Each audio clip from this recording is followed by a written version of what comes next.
میرے شاگرد ہیں نا، شاگرد کو استاد کے لیے ذہن کھلا رہتا ہے، بالکل ان کے دل میں یہ بات ڈالتے ہیں کہ بھائی ہم انسان ہیں اور انسانی صفات پیدا کرنے سے ہم سب پر جو ہے نا بکار دامت بکار خود میرا سمجھے، ہاں یہ سب میرے لیے پیدا کیے گئے اور ضرورت پڑی تو میرا وطن مانیں گے. ویسے مذاق یہ لوگ نہیں کرتے، لیکن ضرورت پڑی تو یہ تو کوئی جھوٹی بات نہیں ہے، سمجھے. ایرانی سارے باغ پہ دیو آگے دیو آگے دیو آمد دیو آمد. اسی دریا پر گھوڑے ڈال کر گئے، گھوڑے کی سوچی اور وہ آتش فشان لاوا بہت برا ہوتا ہے، سامنے جو بھی آتی ختم کر پتھروں کو بھی گنا دیتا. یہی انسان ہاں جا کر اس لاوے کو واپس اسی نے پھینک دیا اور خبردار پریشان کیا تو ہے. اب تک اس پار سے آتش فشانی ہوئی نہیں اور زلزلہ بھی آیا تو اس وقت بہت بھی بات ہوتی ہے نا، آپس میں کچھ مشورے کرتے ہوں گے. وہ زلزلہ آیا تو ذہن کی طرف تھوڑا ہاتھ بیٹھا اور ٹھہرا.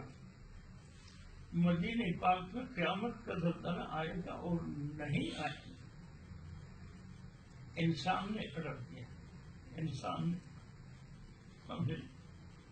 ہاں ایسا ہوا کہ کچھ باتیں جو ہے نا روح والوں سے کرنی چاہیے.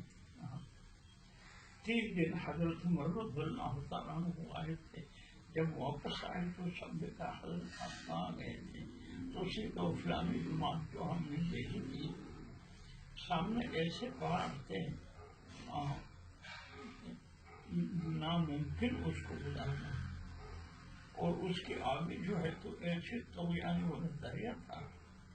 میں نے جا کر ان سے سمجھوتا کیا کہ ہمارے جماعت کو راستہ بھی دے دو اور دریا کو کہا کہ تم بھی راستہ دے دو. بات مان رہے ہیں، یہ من گھڑت کہانی نہیں سمجھے، یہ حقیقت.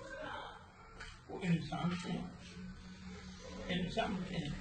اور سمجھتے تھے کہ یہ میرے لیے پیدا ہوئے ہیں اور میرے مالک کے قدرت اور طاقت کا یقین کے پختگی کے ذرائع ہیں اور کچھ فکر نہیں تھا. سمجھے مادی فکر نہیں تھا. تو پھر ہمارے اپنی فکر کی وجہ سے ہم بھٹک گئے ہیں. مادیت میں ہمارے ہمتیں اٹکی ہوئی ہیں اور چاہتے ہیں روحانی طاقت. یہ نہیں ہو سکتا، یہ کبھی نہیں ہو سکتا.